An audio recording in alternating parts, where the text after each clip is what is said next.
Happy Thanksgiving, everyone out there watching this show on Thursday. This is the latest edition of the Houston Roundball Review Takeover. KP, notice. Well, first of all, I'm being rude. I'm sorry. Joining me is my colleague, sister, Kenitra Pulliams. How are you doing, ma'am? I'm doing well, Chris. Thanks. Happy Thanksgiving to you if you And celebrate you that as day. well. Thank you. But notice as you're watching this edition of the Houston Roundball Review Takeover, I am proud and happy to say in the upper right corner there, notice the sponsor there, Bayou Beat. Yes, that is brand new. I hinted at the possibility of some good news to share last week. It came through, it happened. It's glorious. It's a good thing. So kudos to Bayou Beat. And I love this. I'm going to play it more and more. You can go to the website, BayouBeatNews.com. KP, I love the slogan, the catchphrase for Bayou Beat. Bayou Beat, bringing that Southern love to your daily news coverage. I love that. I Something love to that. be thankful. Something else to be thankful for this week. Yes, it's amazing how timing works. And I don't know if anybody's religious, but hey, God is good. And it came through at the right time. So I appreciate that. But yes, Bayou Beat is going to be a sponsor for the next few months of this show. Hopefully, it could be a long-term thing going forward. But kudos to her. I'm not going to say her name yet, because I'm trying to get her an interview with her later on as well at some point Hey, to chime it all together. But yes, you're watching this edition of the Houston Roundball Takeover, sponsored by Bayou Beat, powered by JM&E, streaming live on ROKU, of course. And y'all know it. Get Roku if you don't have it, so you can get the BS3 Network. Download the app so you can get BS3 TV, that app, because BS3, we're changing the way you watch TV. KP, we are recording this show again Wednesday night, so we can celebrate Thanksgiving with our friend and loved one on Thursday as you watch this show. Hopefully you watch this show Thursday between prepping for meals or before you sit down and eat with your family and your loved ones. But I'm not much of a football guy anymore. I was trying to dabble and get my toe in there with football and college basketball. It's just too much to do. It's just too much. I can't devote as much time to it. But I have been paying attention to the CFP rankings committee, and apparently the CFP committee members don't appreciate the Big 12, the parity that is in the Big 12. What are your thoughts on Boise State being ranked ahead of, heck, Arizona State, Kansas State? Pick a Big 12 team that has a better strength of schedule than Boise State. But your thoughts on it, Ms. KP, can you pull I yours? mean, it depends on what each committee member values. Is it strength of schedule? Is it strength of record? Is it the eye test? Is it brand association? I mean, if you think that the Big 12, it's considered one of the power four conferences, so you may even subconsciously think that it's tougher to be a conference champ, if you're in the Big 12. I mean, because you see, every week, I mean, there's no one team that is no longer undefeated, Mm-hmm. in the Big 12. So, that may say, or do you say it's watered down, or do you just say it's that competitive? Well, depending on the conference, apparently, because if you beat up on each other in the Big 12, see, the conference isn't very good. But if you don't beat up on each other in the SEC, see how the balance, see how competitive every team and every game means something in that conference. Why is that, KP? What's the difference? It's who have your national champions been? If you take away Michigan, Right? Yeah, Georgia, Alabama. Yeah, yeah. Say yeah, so. He who owns the gold makes the rules. yeah. Yeah, that's not right.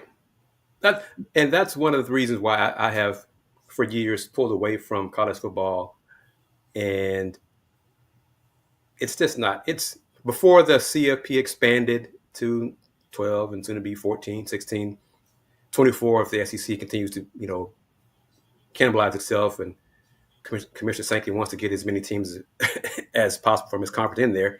He's going to have to make it grow and grow and grow. It's just, it used to be an invitational, and you just invite two teams from the SEC, and then maybe a team from the Big Ten, and then maybe, oh, you folks from that other conference, the Pac-12 or the Big 12 or the ACC, we might consider you. We might deem you worthy. But now it's different. Now top four teams get a bye, get to host, the second round matchups. There is a chance, the 9-way tiebreaker, the 9 teams, 9 Big 12 teams still available, still eligible to win the conference championship. Wow. But there's with one game left to play. With one game left to play, there's a chance that the Big 12 does not have any team in the CFP 12, based on what happens with Tulane and other schools. If the wrong Big 12 teams win and advance to the college championship, the conference championship, where who's performing for the Big 12? Who was it? Neo. Brett Yormark, getting that culture vibe with the fans and everything like that. But it needs to be better. I hope it'll work out for the football fans and the followers of the Big 12. Commissioner Yormark made some comments earlier in the week to Yahoo Sports, Ross Dallinger. Look at the data. I mean, the data says that the Big 12 deserves to be ahead of Boise State. But as you said, it's subjective. What do the committee members value? KP, it should not be that difficult. I mean, head-to-head rankings, strength of schedule, who you beat, all those things should matter. Yes, Boise State took Oregon down to the wire, but other than that, the rest of their games, they haven't really played anybody as tough as the teams in the Big 12. That shouldn't matter. That should not be subjective. You just see that. They're getting credit for the Oregon performance. Mm-hmm. And that's it. That is still carrying them thus far. Yeah, they struggle with a 2-9 Wyoming. That and the individual performance of Ashton Jeanty. I mean, yes. You go over 2,000 yards. Oh, yes. I mean, but again, the quality of competition in which he's accomplishing that mark. It should matter, and you look at numbers and there's human beings involved, so there's egos involved, personalities involved. Sometimes you just let the computer do it. But even the computers, how do computers get their information?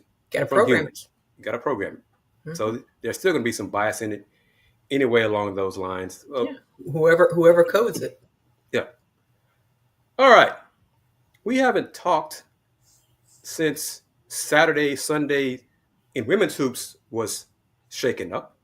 Mm-hmm. What are your thoughts on Notre Dame's win at USC on Saturday? Then follow that up with UCLA's thumping of South Carolina on Sunday. Yeah, I mean, LA was a place to be, right? Mm-hmm. But that's the thing with women's basketball. They play a competitive non-conference schedule every year. Now the men, if whatever holiday tournament, you'll see, or you'll have the ACC SEC Challenge, or you'll have the Champions Classic, to where you have, typically really good games. But other than that, you really don't see a lot of the ranked teams playing each other, so early in the year. I mean, the women, every year, UConn, mm-hmm. Tennessee, South Carolina, UCLA, USC, Notre Dame, they'll play each other, and I think it's great. It's great for the game to see it early in the year, but it's also a great barometer of like, okay, what did you look like in November? What do you look like in March? So, I mean, I think it was great. But again, the team, who you are in November, whether it's, trying to evaluate who you are, or if you have a team, a totally rebuilt roster, like, okay, how are these pieces fitting together? So there's a lot to evaluate, but it's just like, you don't want to be playing your best basketball right now. Right. So like, hey, a loss now season's not ruined by any means. It's like, all right, okay, so these are our weaknesses, these are our inefficiencies. Okay, here's what we need to work on to get better to where we want to be in March and in April. Of the two wins, of Notre Dame's win over USC, UCLA's win over South Carolina, which was more impressive to you? I mean, I would say USC losing just because they're the reigning national champions who went undefeated last season. KP, So now, to me, see, you're showing your Southern background. You said USC referring to South Carolina Carolina, rather than USC as in Southern California. the Gamecocks. Yeah, so to me that was the more, and the manner in Yeah. which they lost. I mean, they never led. So I mean, they were down 20 at halftime, yeah, and their shooting numbers from 2-point range compared to UCLA. UCLA clearly that day was a better team, no doubt. It's November. We'll see if they match up again come April, sure. first week in April. But it was impressive. And Lauren Betts, UCLA's one of the most dominant bigs in women's basketball, had a pedestrian game. And UCLA But still that's what won. Don Staley said. Like Yeah, they scouted well to defend Lauren Betts. They didn't scout well to defend everybody else. right. So So it's a lesson learned, and it surprised me the margin of victory for UCLA. I was not surprised that they won, but I was surprised by how much they won. sure. But Saturday, Notre Dame, Hannah Hidalgo, and I love her game. Olivia Miles, they took it to USC. Clearly, Juju Watkins, her and her teammates need help for Juju. She still had to put up her numbers, but Notre Dame made her earn everything, everything. So it's going to take them time to adjust to her new teammates. And Kiki Iriafin, coming over from Stanford, did not have a good game at all. She's one of the best big players in women's hoops. Struggled. Yeah. Again, it's noted. It's one game in November. Sky's not falling. Things will be okay. And as we are recording this Wednesday, South Carolina's next game is Thursday against Iowa State.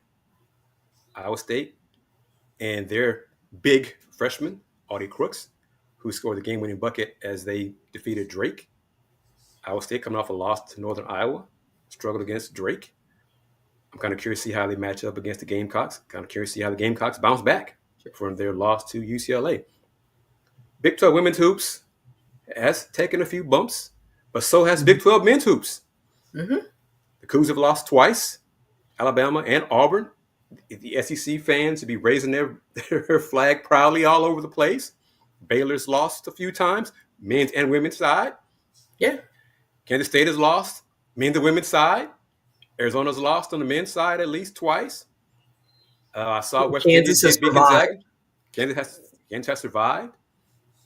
West Virginia beat Gonzaga earlier Wednesday to kind of put a smile on Brett Yormark's face. In a sense, let's go back a little bit. In a sense, but months ago, heck, even a year or so ago, Brett Yormark was pushing for the Gonzaga to join the Big 12. And now, in a year's time, they'll be in the Pac-12. Thoughts on that? I mean, look at West Virginia. Early on, they had to find their sea legs down in the Bahamas. But Coach DeVries kind of got everybody to buy in and able to take the Zags to overtime and to win that game. And Auburn is really good. They really are good. They beat Memphis. Janai Broome is the real deal. He is an All-American. Like, how do you back-to-back days, double in the first half? Yeah, he's the real inside and outside. And there's no shame in the Cougs losing. It's a learning experience for the Cougs, and they're still adjusting to their new point guard. They're replacing Jamal Shit. That's a big deal. Okay, Cougs. Some Coug fans, most of them are not panicking, but some Coug fans have underestimated. It's not easy to replace an All-American point guard. No, It does take a while to do that. it's not easy to replace an All-American at any position. Yes. Much less somebody who initiates the offense or is the primary defender on the other team's best player. Like, that's a tall task. Indeed. And as you're watching, giving your comments as you're watching this show live on Thursday, recognize and salute the new sponsor of the Takeover, Bayou Beat News. I love doing this. I love saying that, BayouBeatNews.com. I love saying this as well. She's going to see this show Thursday, and she's so excited. She's really excited about seeing the show and seeing how everything is put together now. But Bayou Beat, bringing that Southern love to your daily news coverage. Check out BayouBeatNews.com. On a happier note, Coogs fans, yes, Coug fans, there was some good news on Tuesday when you made it official. But as I transition to my slides, got to remind everyone, folks, y'all got the fancy cameras. Use that QR code. Take a pic. Support the Roundball Review. And hey, KP, this Saturday is Small Business Saturday. So if you want to wait till Saturday to support the Houston Roundball Review, feel free. But just support the Houston Roundball Review. You can do it via the Cash App, Zelle, PayPal, tip jar. But there are ways to support the Houston Roundball Review. Just do that. Help us out. Help you out as we continue going forward, providing coverage. It's fun. We love what we're doing. We're trying new things. You see AJ Jones is giving me a new toy here with this new StreamYard platform. I'm not sure he realized what he was doing with that undertaking. But as I learn these different steps and how to do all these different things, we got new toys to figure out stuff. The next thing on the agenda, as I navigate to it, getting closer to it, I'm excited how this is all going to work, is reminders here. The Houston Roundball Review. Got my business directory, of which the Bayou Beat is also part of that too. If you want to advertise, I love this too. CKP, I'm learning how to do all these different things with my banners and toys. Simply email right there, advertise@thehrr.com. Boy, an older person with a new toy is a dangerous thing once he figures everything out. But next up, as I teased at it, Coach Willie Fritz made a lot of Coug fans happy with his decision to move on from OC Kevin Barbay. I love how when schools do the press release, when they announce someone's been let go, we have relieved him of his duties. QB coach, passing game coordinator Sean Bell has been named interim OC and play caller. Here's a quote from Coach Fritz, and then I'm going to play a clip of comments from Coach Fritz from his press conference on Tuesday. Quote, "We are grateful to Kevin for dedication and contributions to our football program this season. As we continue to assess every aspect of our program, it is clear, KP, it is clear we have not met our offensive standards. They have been offensive." I'm putting it in myself. "Kevin and his family have been wonderful members of our community, and we wish them nothing but success in the future. Our focus is on finishing the season strong Saturday against BYU. A national search for our next OC will begin immediately." Now I'm going to see if I can get this. Here are some comments from Coach Fritz. Check this out, KP. Mostly just the lack of production. We just didn't have the production that we would have liked to have had. And, that really involves all areas, total yardage, first downs, red zone, pass offense efficiency, a lot of different areas. And it wasn't from lack of effort. I mean, this guy's a hard working dude, but just didn't have the results that we wanted. And then, yes, a little bit of this is to get out in front of everything. We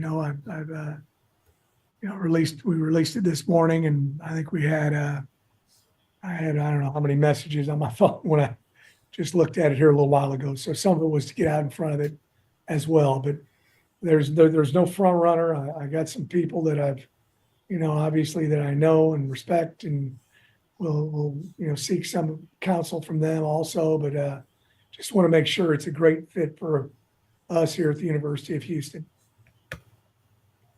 What are your thoughts on that from Coach Fritz? Because the offense was horrible. It was True. horrible. But my question is like, what difference would it have made if you waited 1 week to do it? Like, why now? Which leads me to wonder, he had someone in mind already. Yeah.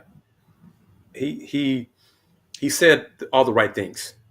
The quote, the clip you just heard, he had someone in mind already. But I mean, like, even if you have someone in mind, like, you couldn't sit on it for 7 days? Apparently not. Maybe this person is told, maybe that person's agent says, hey, coach, you need to move fast. I got some other people lined up for this person. Maybe that's it. Who knows? But you're not the first person to ask, to mention. Yeah. Why now? So we can expect an announcement about the new OC on Monday? Maybe. You know, it would make sense to do it so quickly, because why not wait till Monday to announce you moved on from Kevin Barbay? Why now? How different will the offense be with Sean Bell calling the plays in this last game on Saturday against BYU? Yeah, but that's the thing, is like, how many dominoes? So the new ideal OC, Case Keenum. Oh, sorry. I was gonna say, what ties does he have to the incoming recruits or to whoever they're targeting in the portal? Because early signing day is the 20th. Mm-hmm. So you're so wise.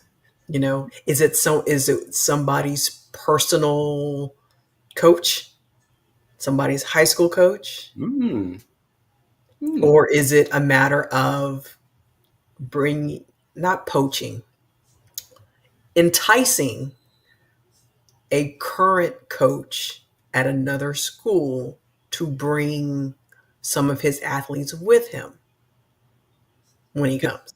It's clear this is not your first rodeo when it comes to big time athletics. Just saying. We'll see. I'm not sure what's going to happen. I have not asked colleagues about that part of it. I know on our Let's Rage Coogs post-game show after Saturday's loss to Baylor in football, Bryce Bell, former UH running back, he put out some names.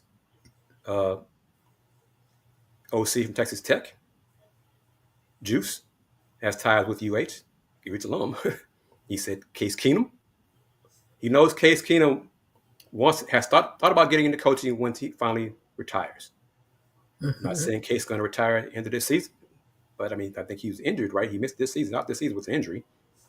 So maybe that'll be it for Case. And maybe Case can say, you know what? I want to run the offense for my alma mater, get UH on track offensively, and then maybe once Coach Fritz decides to step aside, 4, 5, 6 years from now, then Case will be the person to just be the coach in waiting and lead the program going forward. Maybe that's been discussed. Who knows? I'm looking forward to it. I'm going to wait in the background and see how it happens. I don't see my Coogs beating BYU's Coogs on Saturday in Provo. It's supposed to be cold, real cold, as in Utah cold, not Houston cold, because that's two different things. BYU needs the win. Of course, they needed the win the last couple of times in this last few weeks, and they struggled to do that. But we'll see how it all goes. Next up, as I navigate some more on this edition of the Houston Roundball Review takeover of the lunch break,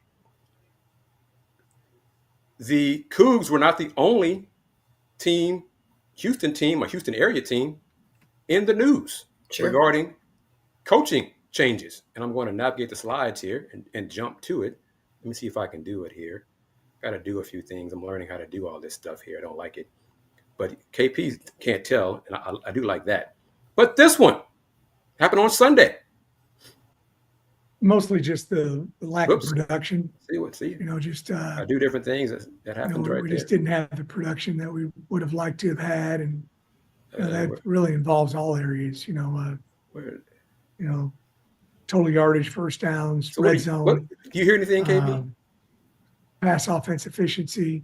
So yeah, a lot of different areas, and it wasn't from lack of effort. I mean, this guy's a hard, do you see the working slide? dude. That's the important thing. Just Okay, didn't have the results that we wanted, and then yes, but a little yes, bit of this is I did not in know front of Bubba McDowell's of first everything. name was Leonard. We released it this morning, and I think we had But So- I mean, I don't know how many messages on my I phone mean, when like, I did you really just give him a looked at it here a little chance? while ago. So some of it was to get out in front of it 3 years. as well. But there's He no signed a 3-year front runner. contract. I got some people that Unfortunately, he signed a 3-year contract. obviously that I know. So yeah, 3-year contract for Bubba McDowell. He was let go on Sunday by the new AD, Anton Goff. Well, new-ish AD. I think he's been around 2 years. And Bubba won one title with Prairie View. He didn't have was under 500, but like 5-7. The offense did struggle this year, but that was due to being without the quarterback. So that's kind of important. But that was one of the moves in the news, and it surprised some people because Bubba McDowell is a Houston area football icon. So did that surprise you? I mean, to me, it surprised me like how quickly they decided to make a change. Like, instead of taking into consideration the extenuating circumstances. Mm-hmm. Like, yeah, okay, the offense takes a step back, but like, why? I mean, if you'd had if everybody was healthy, especially the person most responsible for the offense, the record might be, I'm not saying they'd be undefeated, but take it into consideration. And it makes you wonder if Anton Goff has someone in mind that he's worked with previously to bring aboard as the new head coach at Prairie View A&M. We'll see on that one. Mostly All right. just the lack of. Let me get rid of Coach Fritz. There we go. But yeah, did you know Bubba's name was Leonard? No. I did not know that. Leonard Bubba McDowell, his contract will not be renewed. And I'm surprised I was leery when he signed only a 3-year deal to begin with. Because usually in college landscape now, you sign a 4 or 5-year deal. Except you should get a full recruiting class. The Yes. whole cycle. Yeah. So just a 3-year deal. Shame on Bubba and his agent for that. for settling. For settling. Some TSU fans, some even PV fans have said maybe Chris Dishman should bring his former teammate with the Oilers, Bubba, bring him down to TSU. Who knows? But the press releases from the folks in charge when they move on are just so fluffy. Coach McDowell's commitment to helping our student athletes succeed in life, both personally and professionally, is admirable and a true reflection of his character. As we advance, Goff said that university priority will be identifying a head coach with the vision and leadership skills to move the program into the upper echelon of the SWAC and FCS football. PVAMU will begin a national search for its next head football coach immediately. What was the statement issued when they hired Leonard McDowell? Something very similar. Exactly. Sure. We love his vision and his experience, and he is the right man to lead our program forward, right? True reflection of his character, to be a leader of men, all those great things. We value his professionalism. Yes. Mm-hmm. Yeah. Okay. Yeah. And 3 years later. Yeah. 3 years later, it's all gone. Some more football news happened locally as the Rice Owls announced their hire of a new coach. And I put together some of the info in the bio because it's a lot from Coach Scott Abell. Chuck Poole did not really give me a pronunciation of how to pronounce Coach's last name. I'm going to say Abell right now. If it's Abell, Coach, I apologize. I'll get to know you eventually. But Tuesday, Rice VP and AD Tommy McClellan announced that Scott Abell has been named the new head football coach at Rice. Now, Rice, Rice's football title, Rice's head coach and their women's basketball head coach have a sponsor over it, but I'm not going to. I cut that out of the reason because they're not paying us, so Prep why give schools. credit? Yeah. But upon his arrival at Davidson, that's where he comes from, in 2018, Coach took over a program that had not won more than 2 games in a season since 2011, and had gone winless in conference play in 4 of the previous 5 seasons. He immediately led the Wildcats to their first winning season in more than a decade, on the way to 7 consecutive winning seasons. He leaves Davidson as the winningest coach in school history, compiling a 47-28 record in 7 seasons, 35-18 in the Pioneer Football League. Did you know that's where Davidson played football? Did you know that already? I didn't look. If it wasn't for Steph Curry, I wouldn't know much. That's about Davidson. Davidson captured a pair of PFL championships and made 3 appearances in the FCS playoffs. It's impressive. He was twice named Pioneer League Coach of the Year. I mean, salute to him. It's some nice stuff. I commend him and everything else, and we're going to learn more about Coach. He likes to run the ball. I respect that. Okay. Coach joined the Wildcats following a 6-year stint as head football coach at Division III Washington and Lee University. Okay. While leader of generals, Coach posted a 39-24 overall record and won the Old Dominion Athletic Conference Championship. I did know about the ODAC because I worked in Virginia, so okay. Well, I covered Washington and Lee. I had no idea about that, but see, his conference peers selected him ODAC Coach of the Year on 3 occasions, and he was tabbed the Willie Lanier Virginia State Coach of the Year twice. Coach served as the Washington and Lee OC until 2012, when he became the head coach.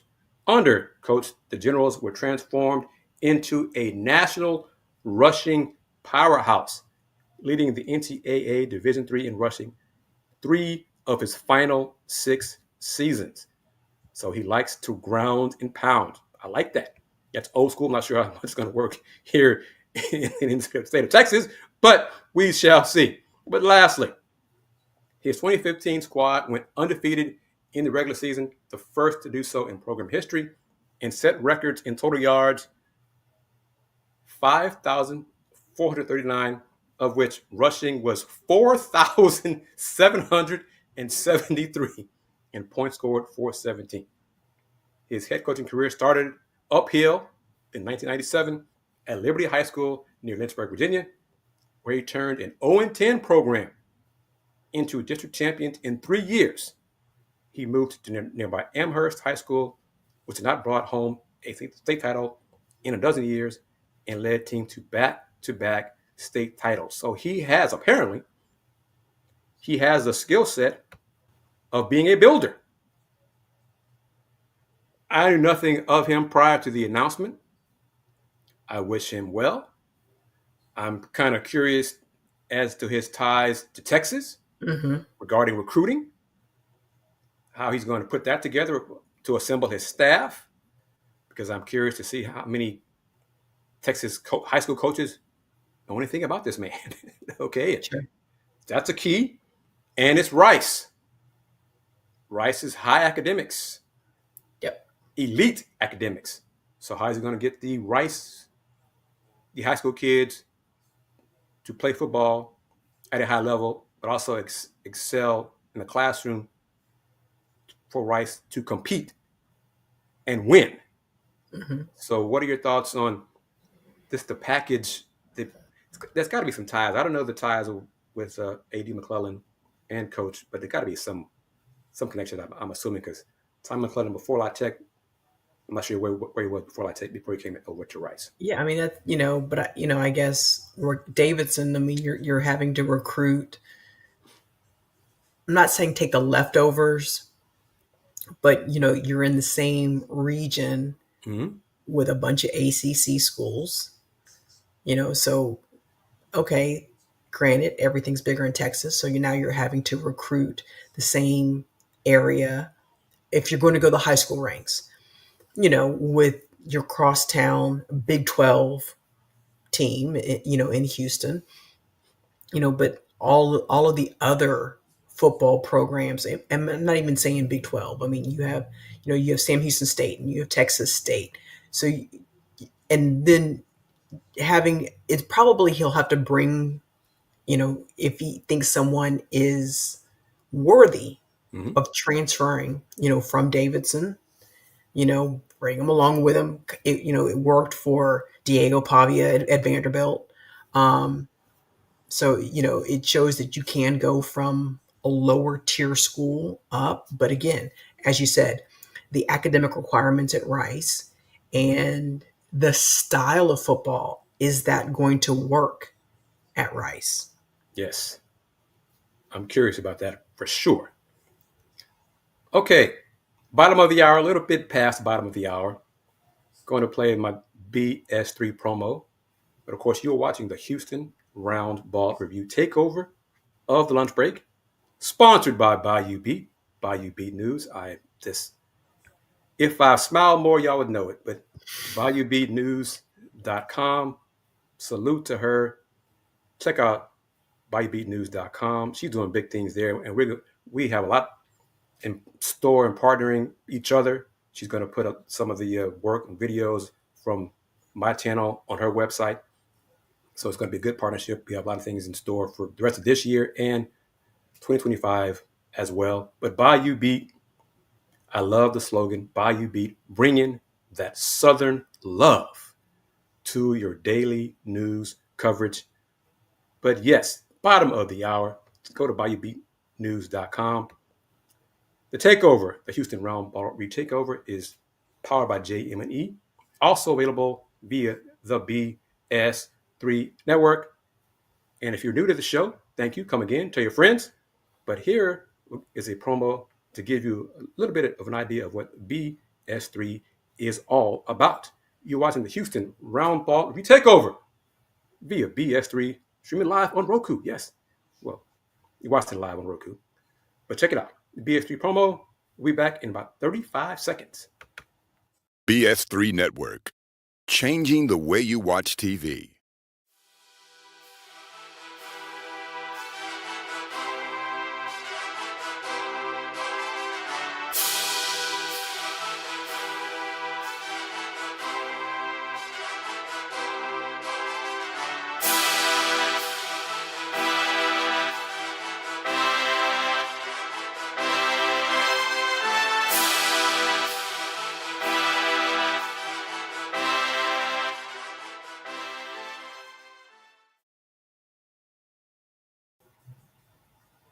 Welcome back to this edition of the Houston Roundball Review Takeover, sponsored by Bayou Beat, bringing that Southern love to your daily news coverage. I am KG Chris Gardner of the Houston Roundball Review. With me is my colleague, Miss Kenitra Pulliams. KP and I wish everyone who's watching the show happy Thanksgiving. KP, what's your specialty for Thanksgiving? What can you do best? Eat. That's my answer. My answer. Look, eat and watch football and basketball. That is what I'll be doing. But as far as what are my must-haves? Mm-hmm. My mama's rice dressing. Okay. I'm not I could take it or leave the turkey, whatever. I'm more of a side. Too. Yeah. I want the cornbread dressing, the rice dressing, rolls, hot rolls, and my sweet potato pie. Sweet potato pie. That's me. Sweet potato pie. I eat the yams. Greens, vegetables, all that stuff. I'm not big on it. Some of my friends and family, instead of turkey, they have ham. I probably prefer some ham instead of turkey sometimes. But yeah, I'm veggies and sides. Ham for Easter. Veggie and sides. That's what I want. Give me the sides. Turkey, if you have it, good. If not, yeah, whatever. I can take it later, but just fill me up on everything else. The mac and cheese, everything else. The green beans, the mustard greens, collard, whatever you want to greens. I'm there to eat it all. So just let me know, and I will be there. And in fact, I'm not sure when she watches this, need to ask her what she's going to do. And speaking of her, let me see if I can chime this in. I'm going to turn this off, this slide. We'll get to others in a moment. But I want to recognize and acknowledge this woman right here, the queen of the Houston Roundball Review support, Miss Wanda. She's sporting the new hoodie with the new logo. You see it. She even got the picture back. You see the back of the hoodie has the logo on it. But you see the new Houston Roundball Review hoodie there. And I'm going to get this as well. Let me see. And got it. So everybody, order your Houston Roundball Review merch. Please do so. And as I said earlier in the show, Small Business Saturday is coming up. It's November 30th. So you can buy you some Houston Roundball Review merch. Get that new logo. Get you a hoodie, long sleeve shirt. It'll get cool here in Houston at some point, for a week. And then warm up again in a day like it did this week. It was cool, then hot on Wednesday. So I got short sleeve shirts with the new logo. I got long sleeve shirts. I got sweatshirts for the Northerners. Internet. I take orders all over the place. But the hoodies, and that's a zip up hoodie too. So different ways to support the Houston Roundball Review. But yes, within days of launching the new merch, Miss Wanda purchased that hoodie. Within days. So bless her for her continued support. She's bought the original merch with the original logo. She's bought Folks Talking Sports merch. She's just been a rock supporter. She's been a rock star, and I want to acknowledge her. But Miss Wanda, as you watch this, I am going to reach out to you on Thursday and ask you what you can do, what your specialty is for Thanksgiving, because I'm just curious, because she had invited me over for Thanksgiving. I kind of hurt on that, Miss Wanda. But anyway, much love to you, and I really do appreciate everything you do for me and for the Houston Roundball Review. I've gotten to meet her husband and her daughter, so we become a family, an extended family. So she's very important to me, and that's what I recognize her and tell her how much I appreciate her for her continued support. All right. Now, folks, as I get back into the swing of things and figure out how to do all these wonderful things here with this new toy, I'm going to talk about some good news that took place. This young man right here, Chris Cenac, signed with the Coogs. Link Academy's Chris Cenac announced his decision that he signed with the Houston Cougars men's program on Tuesday.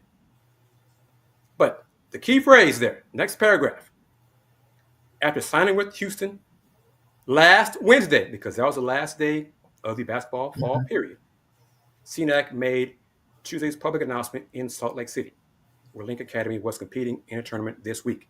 So one more time. Chris signed last Wednesday.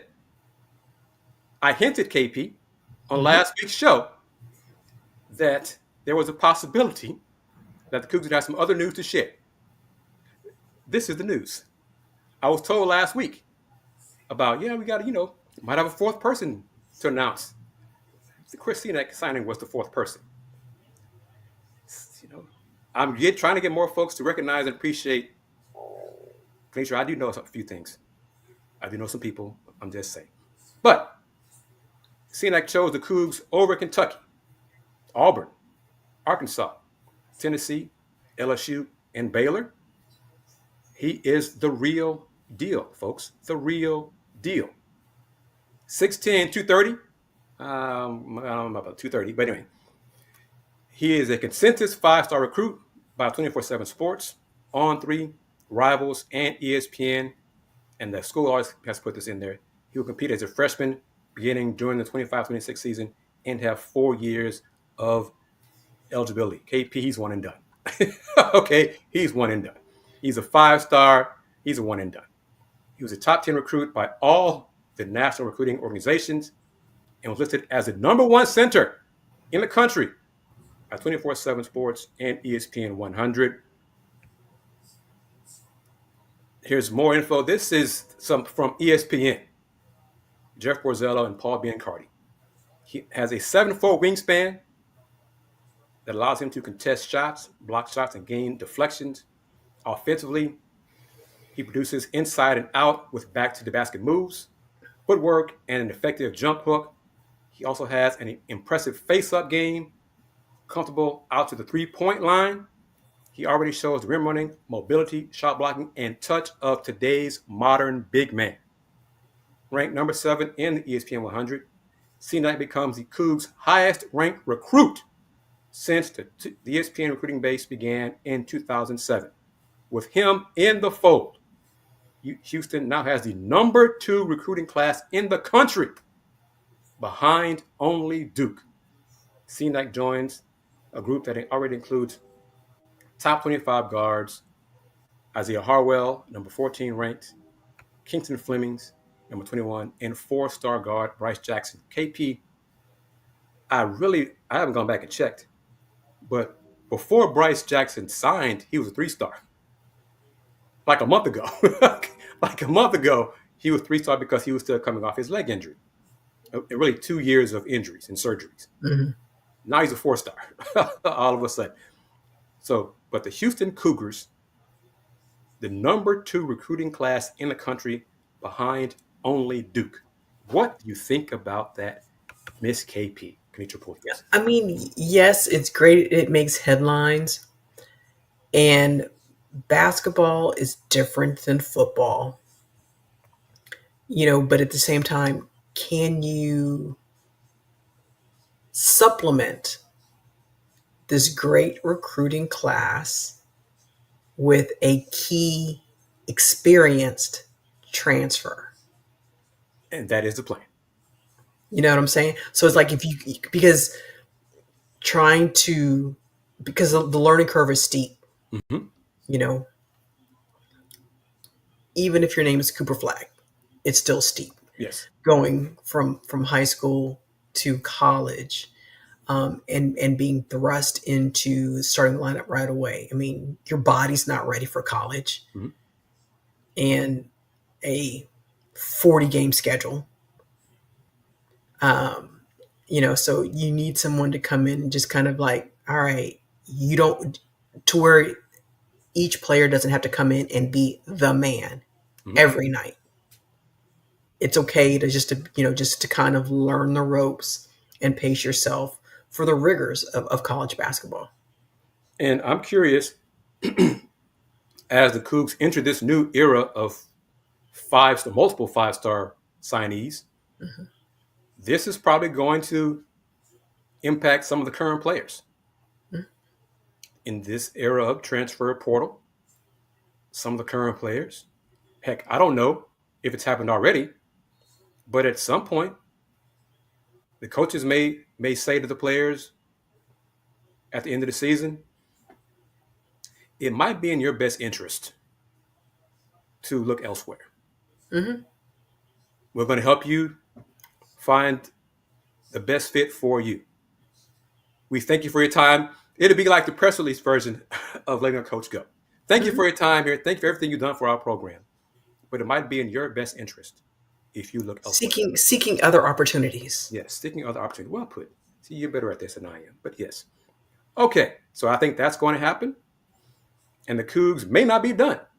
I think they are. But there's a slim chance they might get a 5th person. To the best of your knowledge, why the week delay in announcing his signing?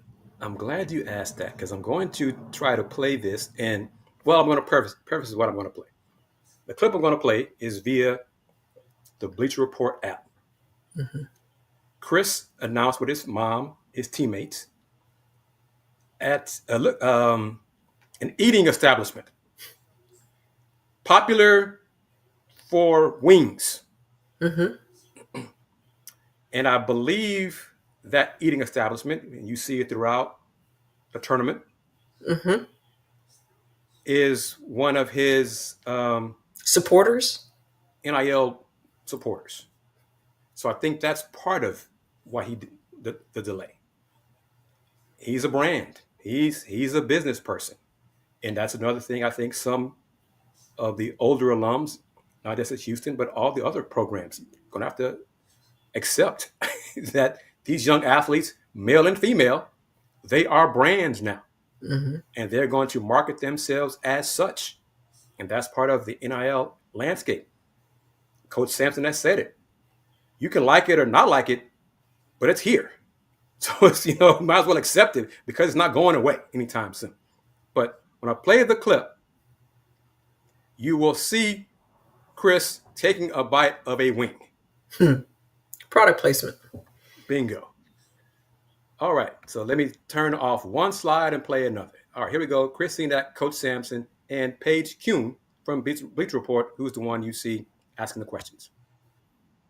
Well, first of all, I'm happy for his family, especially his mother, Sharita, his father, Chris Sr., and his little sister, Corey.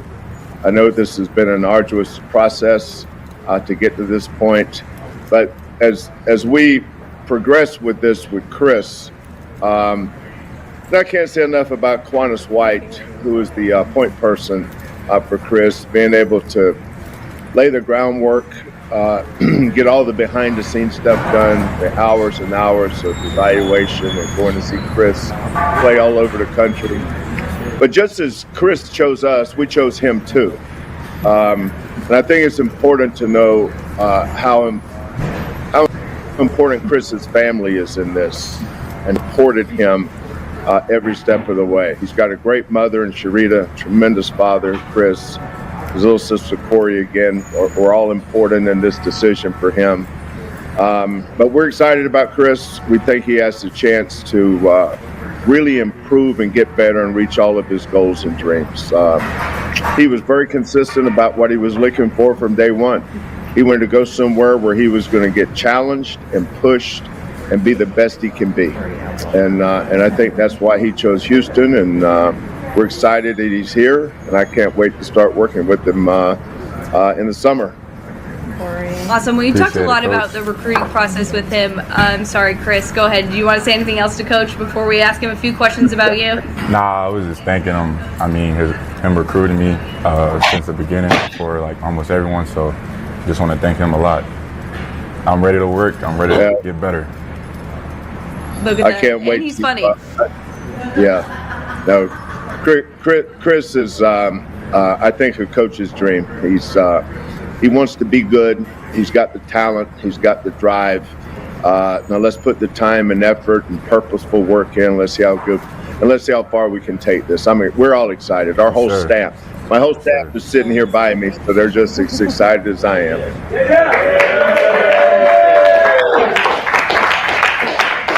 Well, we love to hear the excitement. Coach, what is it specifically maybe on the court that captured your attention with Chris during the recruiting process? I think his versatility. I don't, Chris isn't really a center.